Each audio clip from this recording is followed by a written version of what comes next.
Cristo, mas é tudo fachada. Rebelião ateísta vai cortar o laço, desmontar o mito, expor o fracasso. É uma igreja de Jesus, um comércio sagrado, e quem fala a verdade é logo silenciado. Durante séculos, nos venderam a imagem de um Jesus histórico. Mas será que ele realmente existiu? As evidências? Fracas. As provas? Inexistentes. Mas o lucro em cima da figura de Jesus é garantido. No Brasil, alguns se agarram a essa figura como um pilar, uma verdadeira indústria, uma quadrilha do Jesus histórico. Historiadores sérios como Hector Avalos e Richard Carrier refutam essa figura lendária, mas a indústria de Jesus finge não ouvir. E se toda essa história fosse só uma invenção, prepare-se para ver o mito se despedaçar, para o desespero dos defensores do Jesus histórico no Brasil.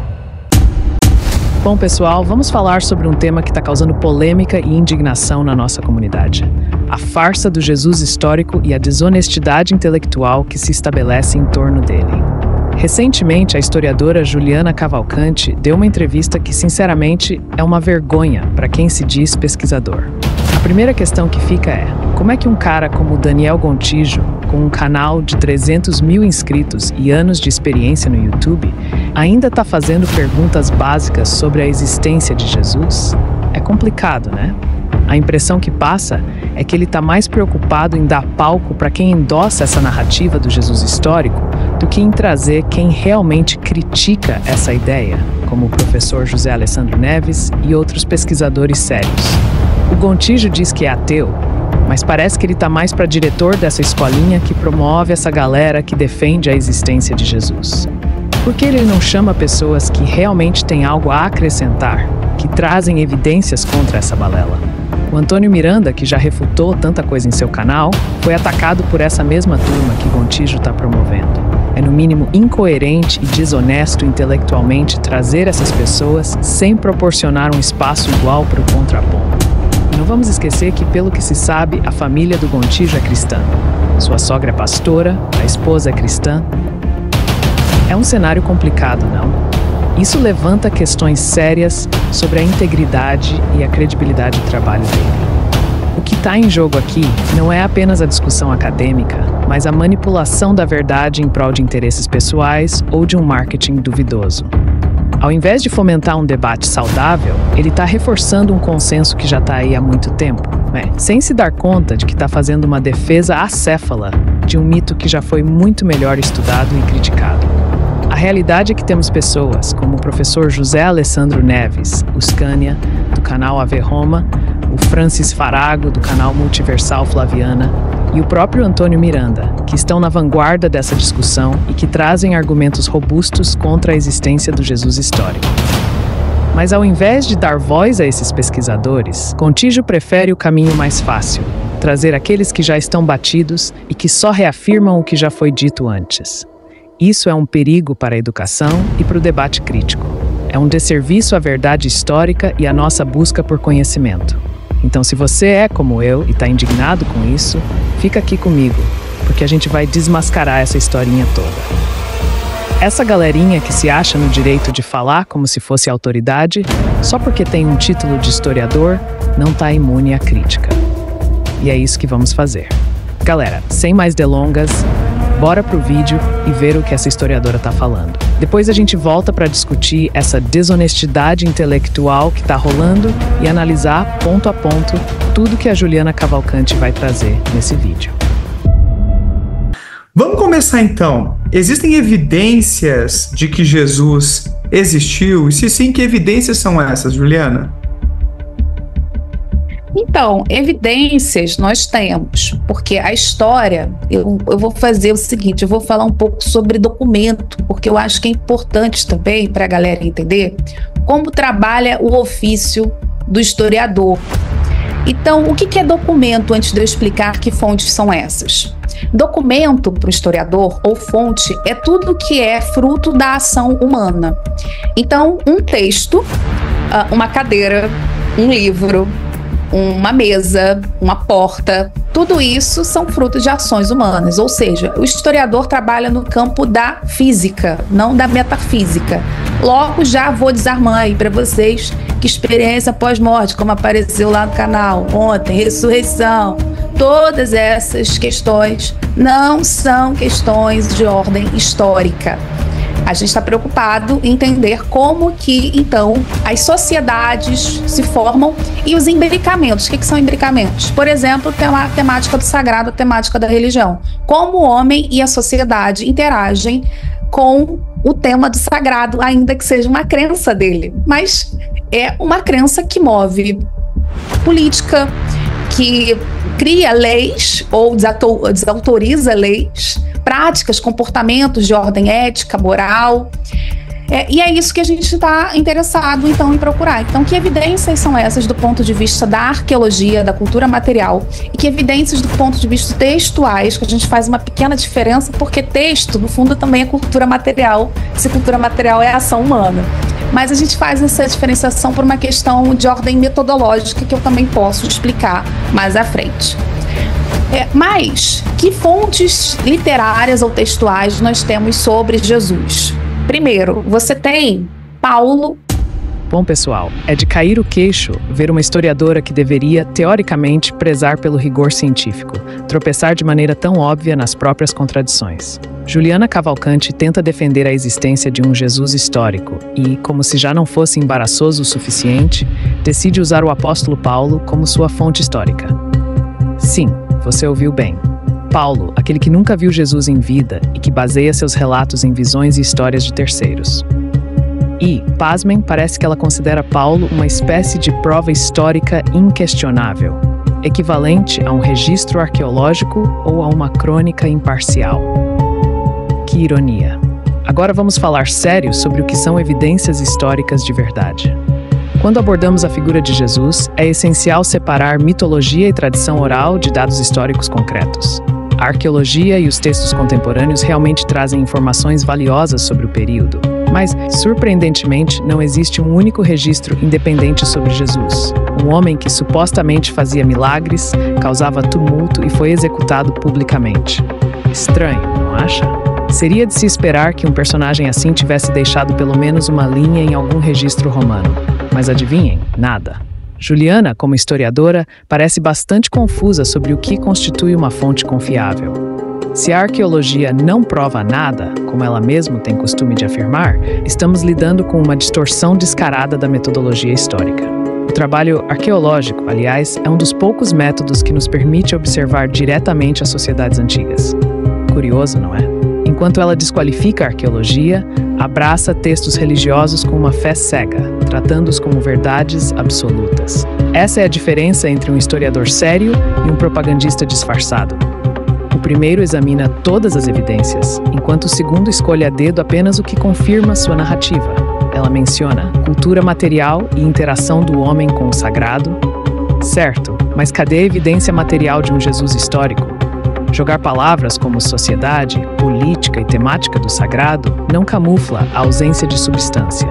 A verdade é que o tal Jesus histórico que ela promove é uma construção literária tardia, desprovida de qualquer suporte concreto na arqueologia ou em fontes imparciais. Que é uma documentação que está dentro do cânone. Por que eu estou começando com Paulo? Porque uma outra coisa que é importantíssima para o historiador é datar. Não adianta eu não ter datação, eu não conhecer quando a minha fonte foi escrita e você querer, então, provar ou negar algo. Você nunca vai provar ou negar algo. Na verdade, você está produzindo uma pseudociência. Se você não conhece a datação, se você não conhece o lugar de produção e a recepção desse texto. Olha só que curioso. Juliana Cavalcanti inicia sua argumentação falando sobre Paulo como fonte datada e histórica, ignorando completamente o fato de que Paulo jamais conheceu Jesus pessoalmente. E mais ainda, retratava Jesus de uma forma quase mística, teológica. Paulo não estava narrando eventos históricos, mas sim interpretando experiências espirituais e visões. O que é bem diferente de relatar fatos concretos. A suposta datação de suas cartas, inclusive, não adiciona qualquer credibilidade histórica à existência de um Jesus físico, já que Paulo fala de um Jesus que ele teria conhecido numa revelação e não num encontro real. E se já não bastasse o apelo a uma fonte questionável, ela ignora algo fundamental. Paulo estudou com Gamaliel, um dos mais respeitados rabinos da época, e ainda assim, esse tal Gamaliel nunca mencionou Jesus, nenhuma linha. Imagine isso, um Messias revolucionário, que estaria abalando as estruturas religiosas e políticas, mas que convenientemente escapou dos registros do próprio Gamaliel e de qualquer outro intelectual ou cronista da época. Isso não levanta uma piscina de dúvidas. Além disso, como o professor Fábio Sabino apontou em suas análises exegéticas, Paulo trata Jesus como uma entidade espiritual e reveladora, não como alguém que existiu e deixou traços materiais ou biográficos. Então, no final das contas, usar Paulo como prova histórica é uma construção frágil, um castelo de cartas que desmorona ao primeiro sopro da crítica séria. Agora, essa fala dela sobre conhecer a datação é um verdadeiro show de desvio. Arqueologia e historiografia lidam com documentos que podem ser datados, sim, mas não adianta ter uma data se o conteúdo é uma construção de fé e mitologia, e não um relato factual. Aliás, as tentativas de alguns historiadores em forçar uma figura histórica de Jesus se baseiam exatamente na insistência de que tais narrativas deveriam ser lidas como biografias, quando na realidade são formulações teológicas com datação e finalidade próprias. Juliana tenta pintar uma falsa segurança científica ao mencionar datações e recepções de textos, como se isso validasse automaticamente a existência de Jesus. Mas o que temos mesmo é um Jesus moldado pelas lentes da fé, uma figura que emerge de visões e crenças pós-fato, sem um respaldo arqueológico ou documental fora do círculo cristão. Em outras palavras, o Jesus de Paulo e dos Evangelhos é um Jesus literário, teológico, não uma figura histórica concreta. Paulo é um autor judeu que escreve na década de 50. E muito embora ele já fale a partir de um sistema de crenças, ele está falando 20 anos após a morte de Jesus. E ele cita algumas coisas muito interessantes. Por exemplo, ele conhece Pedro, ele conhece Tiago, que ele chama de irmão de Jesus, e ele também conhece, João, então que ele chama que são os colunas na igreja de Jerusalém. Ora, então isso significa dizer que 20 anos após a morte de Jesus, estava funcionando uma igreja que Paulo decide ir até Jerusalém para conhecer especialmente Pedro, porque Pedro para ele é um grande herói. Ele, inclusive, fica muito chateado, ele relata na carta aos Gálatas, quando Pedro muda sua postura por conta de enviados de Tiago para saber o que estava acontecendo nas igrejas que estavam funcionando na região da Síria e da Ásia Menor.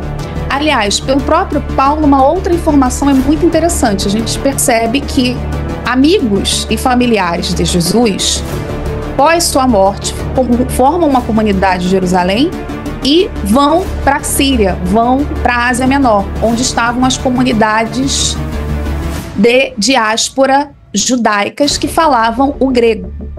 Então, isso é um primeiro elemento interessante. Muito embora tenha muitas camadas de ordem teológica, de crença, eu tenho uma informação ou informações importantíssimas de um irmão e de amigos que são testemunhas oculares de Jesus. Então, isso seria um primeiro elemento aí.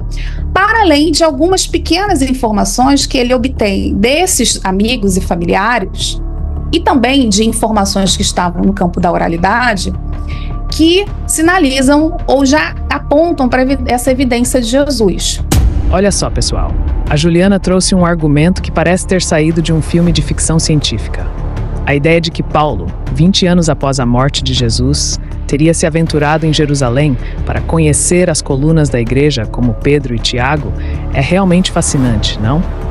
Mas vamos com calma, porque a história não se constrói apenas sobre boas intenções e encontros sociais. Ela diz que isso significa que havia uma igreja funcionando. Ah, que bonito!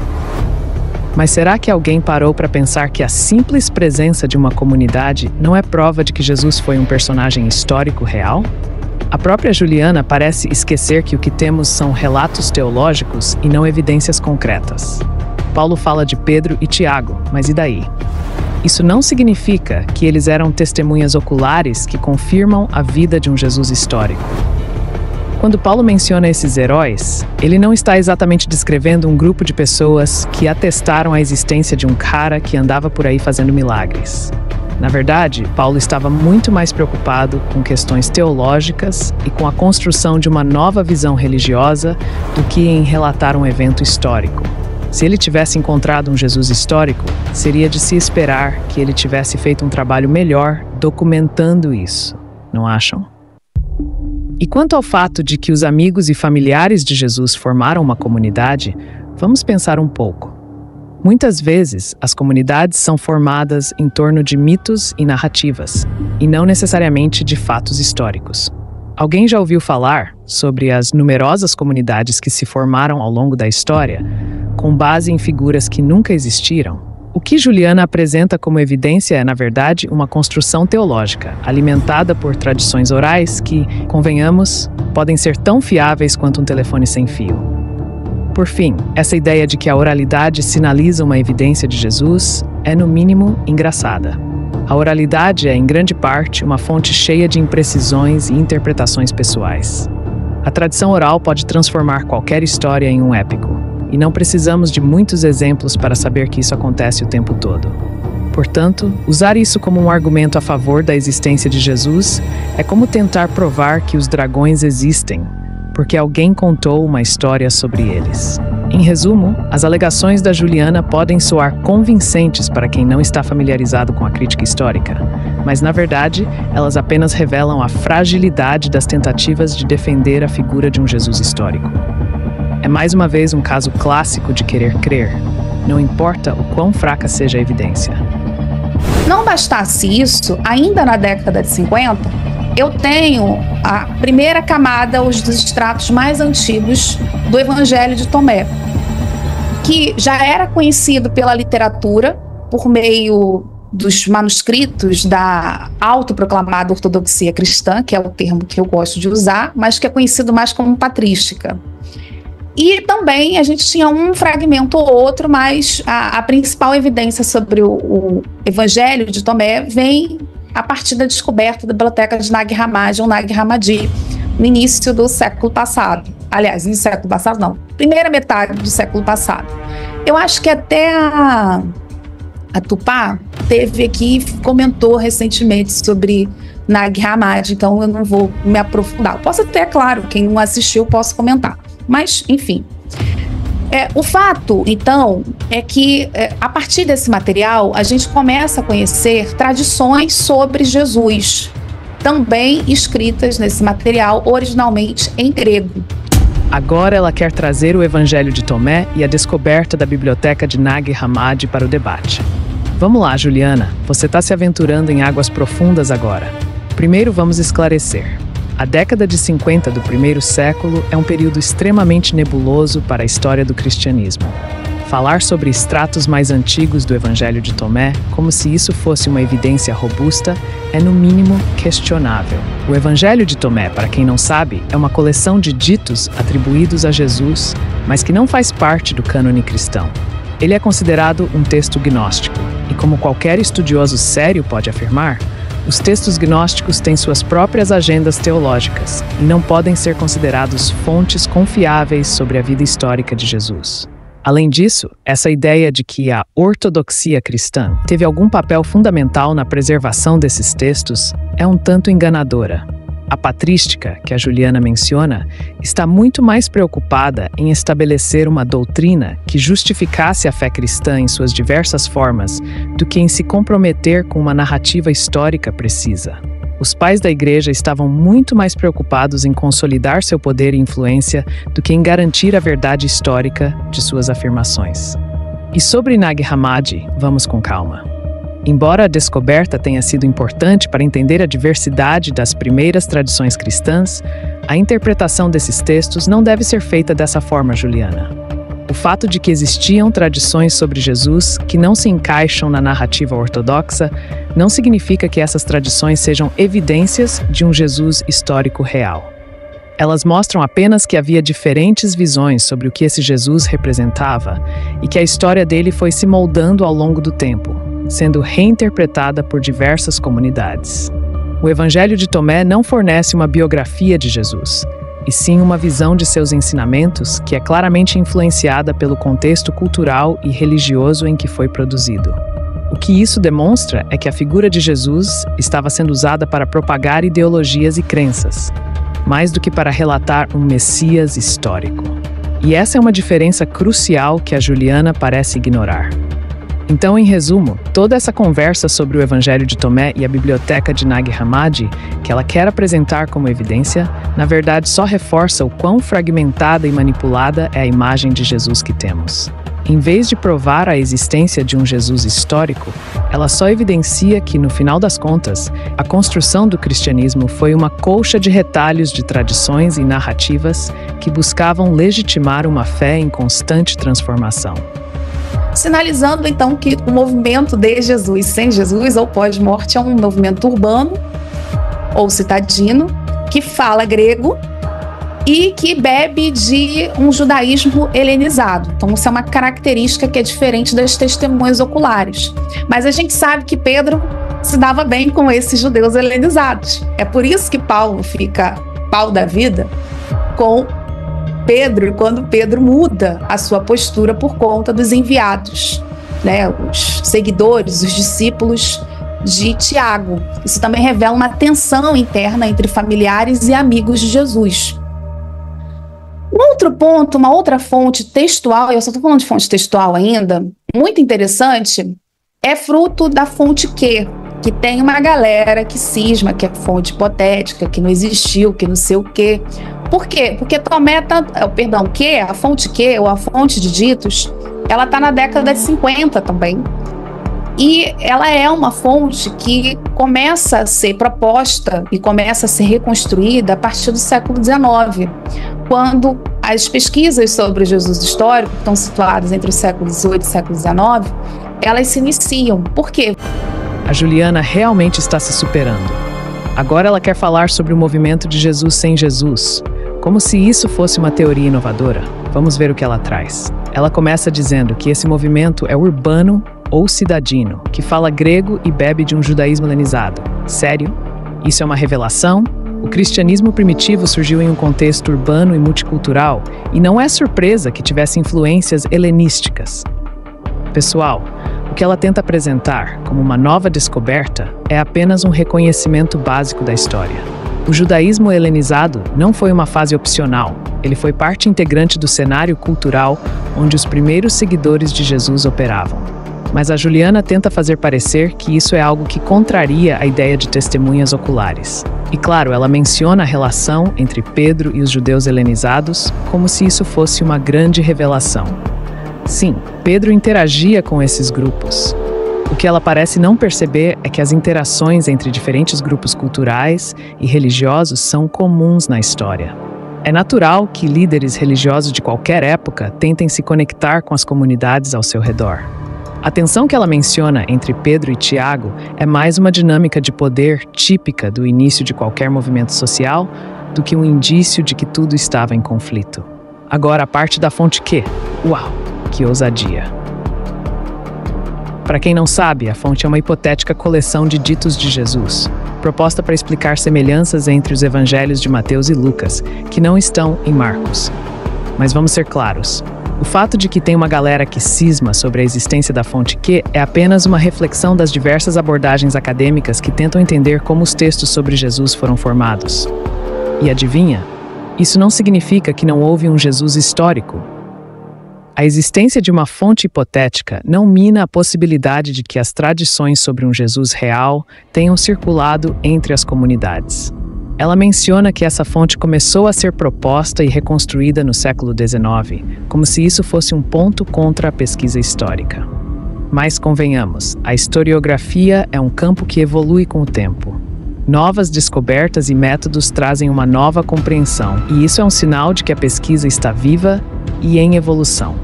Então, em vez de encarar a fonte Q como um problema, deveríamos vê-la como uma parte do debate acadêmico. A pergunta que ela deixa no final, por quê? É na verdade um convite para ignorar toda a complexidade da pesquisa histórica. É claro que a resposta está em nosso entendimento de que a história não se resume a afirmar existe um Jesus ou não existe um Jesus, mas que é um campo rico, cheio de nuances e principalmente baseado em evidências que são constantemente revisitadas. Vamos perceber que os autores dos evangelhos não podem ser Marcos, Lucas, Mateus e João, mas são tradições autorais. Então, eles teriam sido escritos originalmente de forma anônima. E a gente sabe disso não só pelos manuscritos, como também as cópias dos manuscritos, mas também os comentários que são feitos em cima desses textos. E você percebe, então, que também a ordem canônica não é a ordem cronológica. Por isso que eu falo tanto em datação. O evangelho mais antigo é o evangelho de Marcos, que se percebe muitos elementos em comum entre o material de Lucas e Mateus. Só que falta coisas, ou seja, nem tudo que está em Lucas e Mateus está em Marcos. Alguns levantaram a hipótese que poderia, então, Mateus ter sido de base para Lucas, mas a gente não tem evidências disso. A gente tem evidências de textos que estão sendo escritos de forma sincrônica, ou seja, ao mesmo tempo, e que esse material que está servindo de base é a fonte que a gente reconstrói. A história lida com fontes, principalmente a história antiga, a história medieval, e muitas vezes lida com fontes que a gente perdeu. Então a gente acessa de forma indireta. Quem me conhece, já citei inúmeras vezes, por exemplo, a carta de Aristides e também o material de Celso, que são duas fontes citadas por Orígenes e citada, por exemplo, por Flávio Josefo.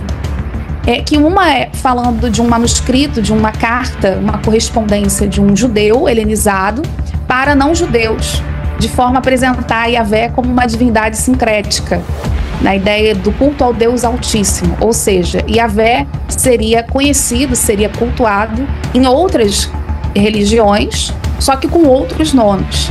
Isso, Aristeias, essa carta de Aristeias, a gente tem trocentas pesquisas sobre isso, que trabalham, então, de forma indireta com essa documentação.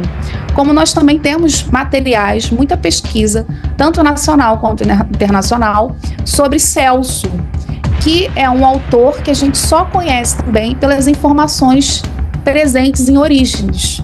Ou seja, então a história admite documentação secundária. Para quem foi para a escola, deve se lembrar que a tia do ensino fundamental falou, inclusive, em fonte primária e fonte secundária. Então, vocês não podem esquecer dessa informação. O historiador leva isso no ofício. E essas, então, teriam 3 casos de fonte secundária. No caso de Sócrates, né, Juliana? Bom, pessoal, primeiro, essa repetição de que os evangelhos foram escritos anonimamente e depois atribuídos a Marcos, Lucas, Mateus e João é um clichê acadêmico desgastado, mas parece que alguns ainda querem usá-lo para causar algum impacto. A realidade é que os estudiosos sérios já entenderam que os evangelhos, independente de autoria direta, foram sim compilados com base em tradições orais e materiais pré-existentes. Mas vamos lembrar, tradição autoral não significa falsificação autoral. Esse tipo de discurso vago só serve para confundir quem não está familiarizado com a complexidade dos estudos históricos. Agora, sobre a ordem canônica versus a ordem cronológica, insistir nisso como se fosse uma revelação só mostra o nível de superficialidade. A ordem dos evangelhos foi organizada para uma leitura teológica e não cronológica. Desde o século II, isso já é discutido, e ela simplesmente afirmar "eu falo tanto em datação" não impressiona ninguém minimamente informado. Aliás, um estudante atento sabe que a discussão de datas não é o foco para a confiabilidade dos relatos, mas sim a consistência nas testemunhas e na tradição histórica mantida. Ficar batendo na tecla da datação é desvio clássico para tirar a atenção do ponto central, o conteúdo dos evangelhos. Quando ela menciona o Evangelho de Marcos como o mais antigo e faz malabarismo com a ideia de que Lucas e Mateus têm coisas faltando de Marcos, ignora as evidências textuais que mostram que, mesmo que houvesse uma troca de materiais, cada um dos evangelhos desenvolve uma narrativa com suas próprias fontes e contexto. Aliás, essa hipótese de dependência total não se sustenta nem nos estudos mais conservadores hoje em dia. Dizer que são sincrônicos é apenas uma forma sofisticada de não dizer nada com nada. E chamar isso de uma base para a análise histórica beira o desespero intelectual. Ela vai mais longe e cita Aristides e Celso como se fossem referências irrefutáveis. Quer dizer, citar fontes secundárias é algo que qualquer estudante básico aprende. e muitos historiadores já apontaram a tendência de Celso em distorcer informações sobre os primeiros cristãos. Aliás, Orígenes, que ela menciona como sendo uma fonte indireta de Celso, refuta Celso página por página em sua obra Contra Celso. E falar de Flávio Josefo sem esclarecer o contexto de sua obra é, no mínimo, intelectualidade mal colocada. É desonestidade intelectual da parte dela, porque a menção de Josefo a Jesus foi apenas o desespero de alguém como Juliana de manipular e sabotar a obra do cara. Agora, a cereja do bolo foi a tentativa de Gontijo de apoiar o argumento. Depois de ficar calado o tempo todo, ele resolve concordar no final e menciona Sócrates como uma espécie de comparação.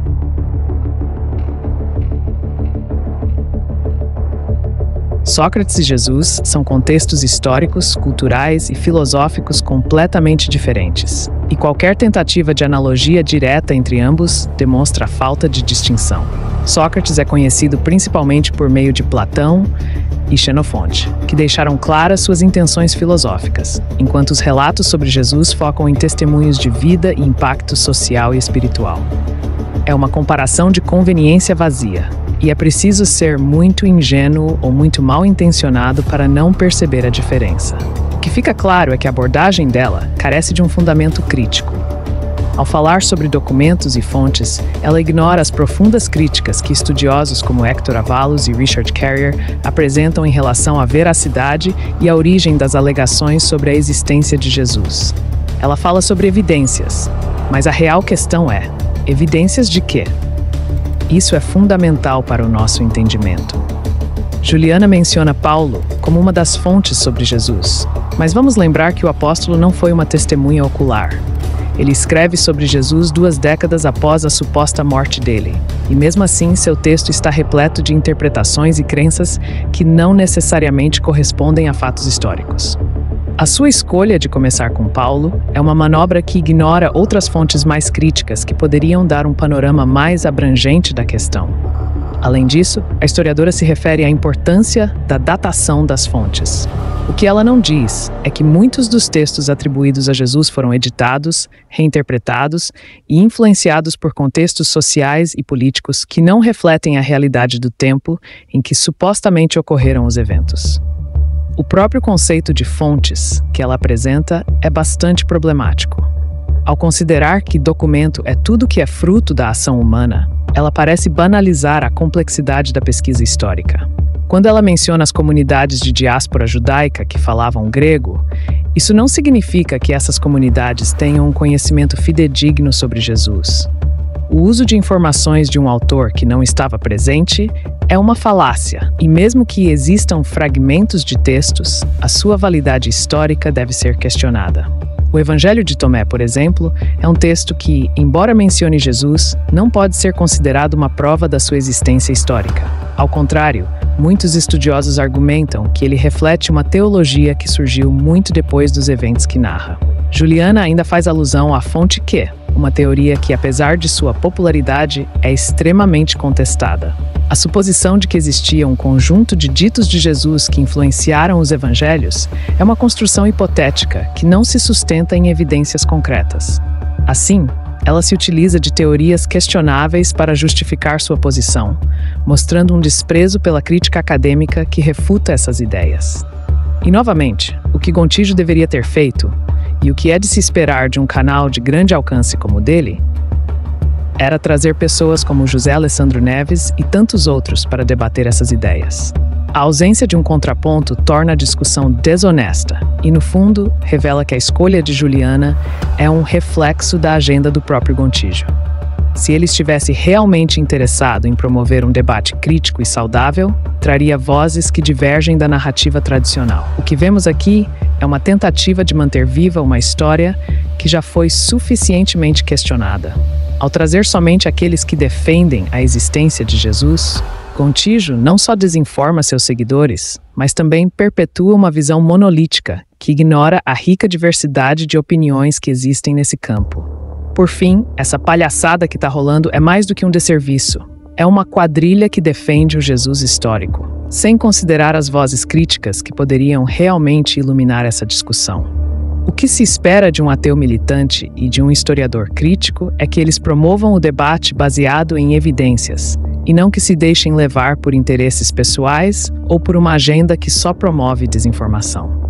Portanto, se você é parte da comunidade que busca a verdade, a crítica e a honestidade intelectual, é hora de se juntar a nós.